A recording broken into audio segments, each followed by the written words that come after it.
Le 15 août 1990, Viktor Tsoi, chanteur du groupe russe Kino, meurt dans un accident de voiture en Lettonie à l'âge de 28 ans. Devenu très populaire grâce à son charisme et à la sincérité de ses paroles, sa mort sera un choc en Russie, lui qui représentait un vent de fraîcheur dans un pays trop longtemps sous cloche.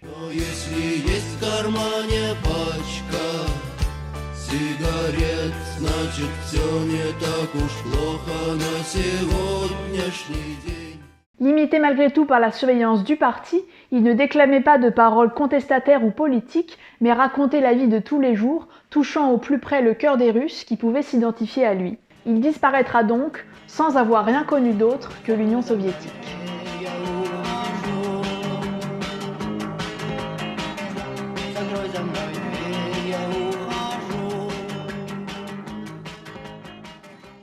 En 2017, à Minsk, se forme Molchat Dama, un trio musical de cold wave imprégné de l'imaginaire de l'Union soviétique qu'ils n'ont de leur côté pourtant jamais connu. Si l'URSS commence à paraître lointaine, quand on vient d'un pays comme la Biélorussie où le président est en place depuis 26 ans et où toute opposition est violemment réprimée, on évite toujours d'évoquer la politique dans ses chansons. Mais alors, de quoi parler pour faire écho au vécu morose de la jeunesse, sans faire référence au contexte social? Eh bien, de nos états d'âme et de ce qui nous entoure, comme l'avait fait Viktor Tsoi de son temps. Et c'est précisément des thématiques qu'on retrouve comme fil conducteur dans l'univers musical de Molchat Dama. D'une part, une esthétique inspirée des symboles soviétiques et communistes, d'autre part, le témoignage d'une mélancolie paralysante mais qui peut être porteuse d'espoir à travers une musique imprégnée des années 80.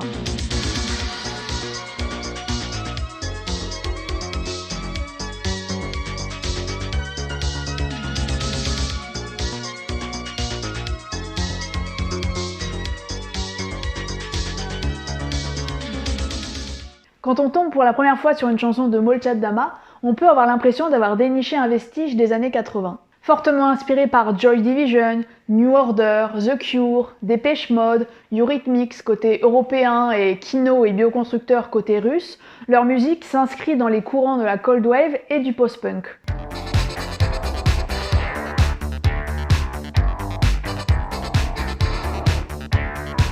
Ces styles musicaux mettent de côté le strumming énergique du punk au profit de lignes de guitare pleines de reverb et de notes de synthé entêtantes qui accompagnent souvent des paroles emplies de désillusions.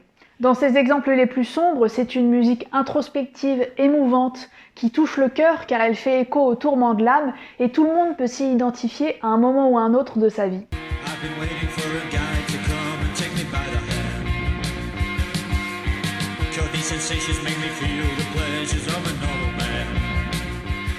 Composé d'un chanteur, d'un guitariste et d'un bassiste qui savent également pianoter sur des synthés, Molchat Dama combine ces influences qui correspondent avant tout au groupe qu'ils aiment écouter eux-mêmes. Ils puissent tout à la fois dans le style désespéré et languissant de la cold wave, mais aussi dans les créations plus pop des années 80 qui invitent à la danse, créant ainsi un son nouveau, à la fois familier et inédit, qui sublime parfaitement la voix profonde de Yegor Shkutko, le chanteur. Son parti pris, c'est de chanter en russe, car il avoue lui-même ne pas connaître l'anglais et ne pas maîtriser suffisamment le biélorusse. D'un point de vue mélodique, cela ajoute une richesse incomparable à leur composition musicale, car les sonorités du russe, à la fois sévères mais harmonieuses, se fondent parfaitement avec l'atmosphère instrumentale sombre de leurs chansons. Vodny est un exemple parfait de cette cold wave version biélorusse. La bande instrumentale déprimée et languissante accompagne une voix qui se réverbère au loin, nous laissant pensifs et contemplatifs, alors même qu'on ne saisit pas le sens des paroles.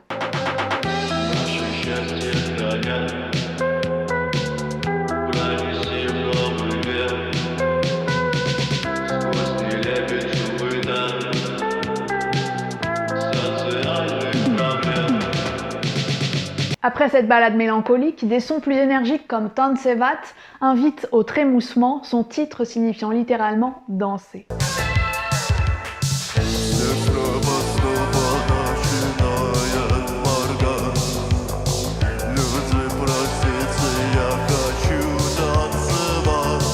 Au premier abord, on peut penser que ce parti pris linguistique enferme le groupe aux confins des pays alentours, la barrière de la langue empêchant la connexion avec les non-russophones. Et pourtant, c'est précisément l'inverse qui s'est produit. Molchat-Dama est peu populaire dans son pays d'origine, mais a conquis une audience à travers le monde, aussi bien en Europe, aux États-Unis, au Mexique ou en Amérique du Sud. Souvent, c'est par hasard, au détour d'une vidéo YouTube ou grâce à l'utilisation de leurs chansons sur TikTok, que les gens se prennent d'amour pour leur groupe. Il suffit de parcourir les commentaires sur leurs clips pour s'apercevoir que, contre toute attente, l'émotion qui transparaît à travers leur musique parvient à toucher des auditeurs et auditrices de tous horizons. Bien sûr, la musique a toujours été créatrice de liens sociaux et de rapprochements, mais on peut tout de même noter le tour de force de parvenir à réunir un auditoire aussi diversifié qui n'a d'autre point commun que l'émotion suscitée par leurs chansons. Et puis, ce qui fascine au-delà de leurs frontières, c'est peut-être aussi leur identité visuelle et leur réinterprétation d'un imaginaire soviétique.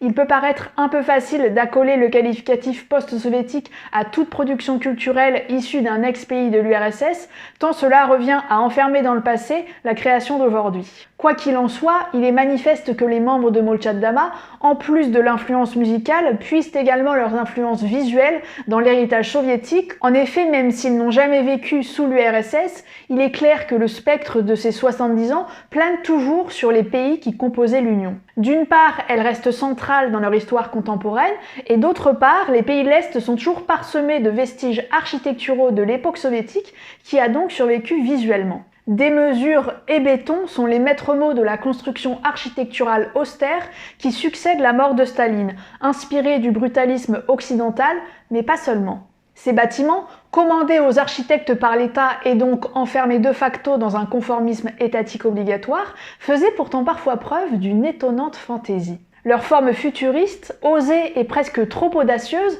était comme la promesse d'un futur utopique. Leur fonction même traduisait l'idéologie de l'époque.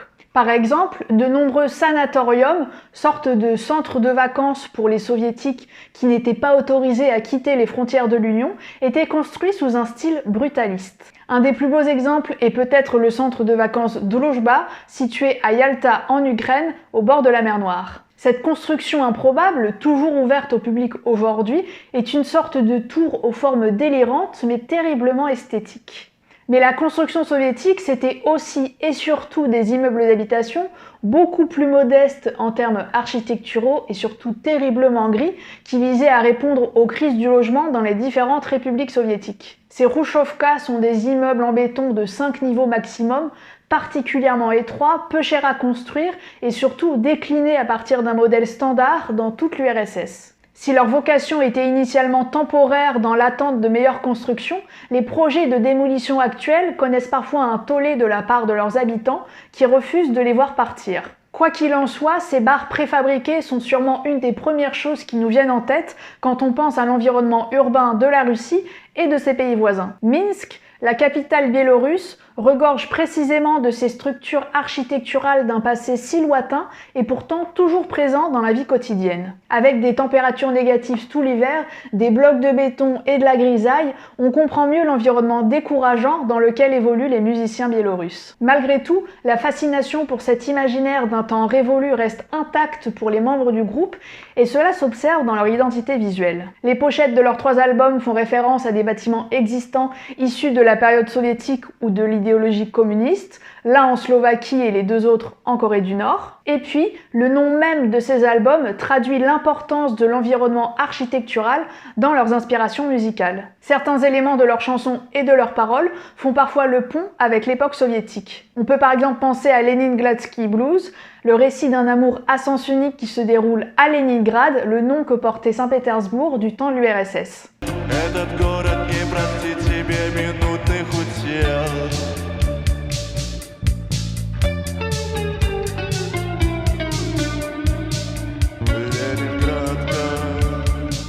Le clip de Volny consiste à un survol en drone de la zone de Pripyat près de Tchernobyl, un vestige de ville sinistrée et hors du temps, la vie s'y étant arrêtée du jour au lendemain. Dans le clip de Kletka, composé de séquences nocturnes dans la ville de Moscou, on ressent la monotonie de la vie urbaine entourée de grands immeubles gris et uniformes. Et puis, le clip de Diskotieka met à l'honneur la Bibliothèque nationale de Biélorussie, un ouvrage architectural étonnant qui rappelle la fantaisie de certains bâtiments brutalistes soviétiques avec sa forme improbable. Le reste du clip se déroule dans le musée Zaïr Azgoul, un sculpteur biélorusse qui a immortalisé les grandes figures politiques de l'ère soviétique.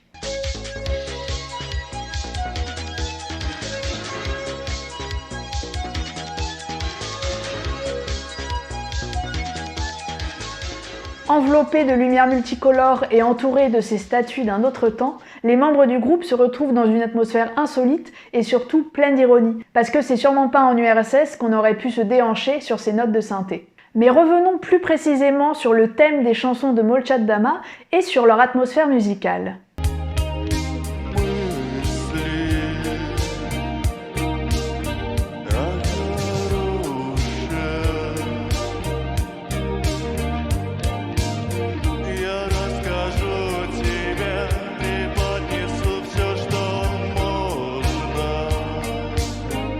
La Cold Wave, comme on l'a vu, est un univers musical froid, empreint d'une certaine tristesse, auquel vient s'ajouter des paroles pleines de mélancolie. Et justement, ce style colle parfaitement avec la langue russe, car elle comprend un mot intraduisible qui retranscrit ce sentiment, taska. La taska, c'est une sorte de vide intérieur, d'impuissance, d'ennui, de manque qui se ressent presque physiquement. Dans sa traduction en anglais d'Eugène Onegin de Pouchkine, Nabokov écrit en commentaire: aucun mot en anglais ne peut retranscrire toutes les nuances de taska.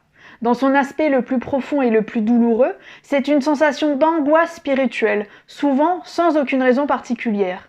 À des niveaux moins extrêmes, c'est une douleur sourde de l'âme, un désir sans avoir rien à désirer, un languissement maladif, une inquiétude confuse, une agonie mentale, une aspiration. Dans des cas particuliers, cela peut être le désir de quelqu'un pour quelque chose de spécifique, une nostalgie, un chagrin d'amour. À son niveau le moins intense, cela se manifeste comme de l'ennui. Sur Internet, ce désespoir singulier se traduit par des dizaines de playlists Russian Doomer, bien souvent composées de pistes de Molchat Dama et d'autres artistes russophones, qui jouent sur cette image du russe nihiliste et déprimé, vivant dans une banlieue grise. L'album Étagé comprend justement une chanson intitulée Taska qui, par sa mélodie même, nous fait tout de suite comprendre de quoi il s'agit, même avec la barrière de la langue et même avec le caractère a priori intraduisible de cette notion.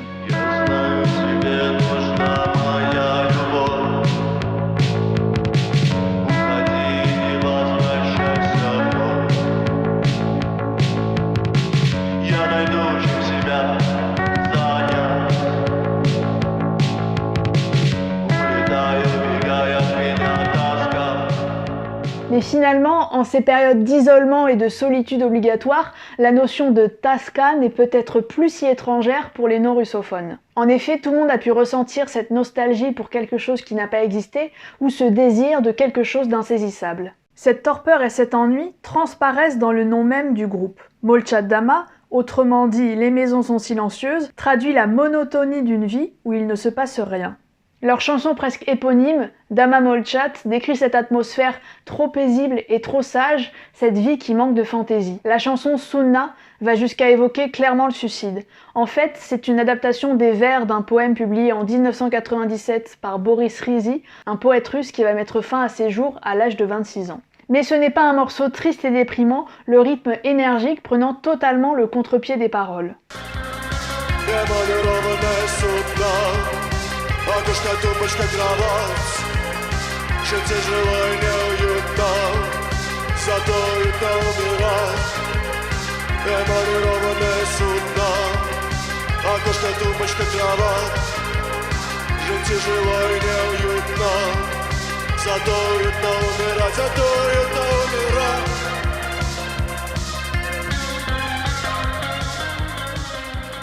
Plus globalement, la musique de Molchat Dama ne s'enferme pas dans une spirale de tristesse et de désespoir. Comme on l'a vu, leur discographie présente un certain équilibre dans le ton et certains morceaux contrebalancent totalement les pistes les plus mélancoliques. La chanson Zviozde, par exemple, est une déclaration d'amour si douce et délicate qu'elle ressemble presque à un poème.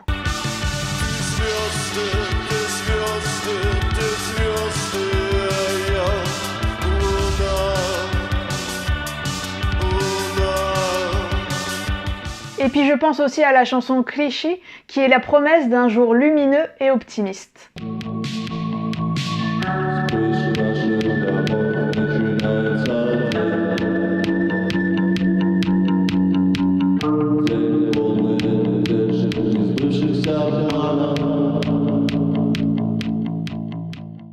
Finalement, les membres de Molchat Dama ont beau se tenir à un dress code strictement composé de vêtements noirs et afficher des mines renfrognées, il ne fait aucun doute qu'ils prennent avant tout un grand plaisir à créer de la musique inspirée de leurs artistes favoris pour la partager à travers le monde avec un public presque confidentiel mais très diversifié. Ils réussissent à abolir les frontières à la fois géographiques, linguistiques et temporelles, car ils créent aujourd'hui la musique russophone qui n'aurait pas pu voir le jour dans les années 80. Ils parviennent à rapprocher les gens séparés par des océans, alors que le contexte mondial nous éloigne de notre entourage le plus proche. Et si finalement, rassembler des gens au-delà des frontières, c'était ça le plus beau dans la musique ?